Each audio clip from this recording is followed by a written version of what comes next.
Sir మీ school మీ పీసెంజల్ high స్కూల్లో అసెంబ్లీలో కూడా నీసర్ అనే శాటిలైట్ గురించి ఎక్స్ప్లెయిన్ చేస్తున్నారు కదా. చాలా లేదు సార్, మా స్కూల్లో విద్యతో పాటు లోక పరిజ్ఞానము, సమాజంలో ఏం జరుగుతుంది, ఉద్యోగాల గురించి ప్రతి ఒక్కటి మా ఉపాధ్యాయులు ఎక్స్ప్లెయిన్ చేయడం జరుగుతుంది అని చెప్పాను.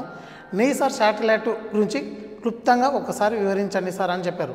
దానికి బెస్ట్ ఎగ్జాంపుల్ ఒకటి చెప్పగలుగుతున్నా. ఏంటంటే ఆకాశంలో గద్ద ఎగురుతుంటుంది. ఆ గద్ద ఏం చేస్తుంటే కింద ఉన్న కోడి పిల్లలను ఐడెంటిఫై చేసి ఆ కోడి పిల్లని తీసుకెళ్ళడం జరుగుతుంది.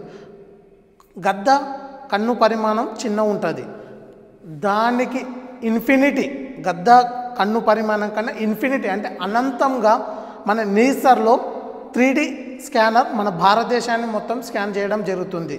దానితో పాటు ఏమవుతుందంటే మానవ శరీరంలో ఏదైనా బొక్క విరగడం జరిగితే దాన్ని ఎక్స్రే ఎక్స్రే తీసి దాన్ని ఐడెంటిఫై చేస్తారు.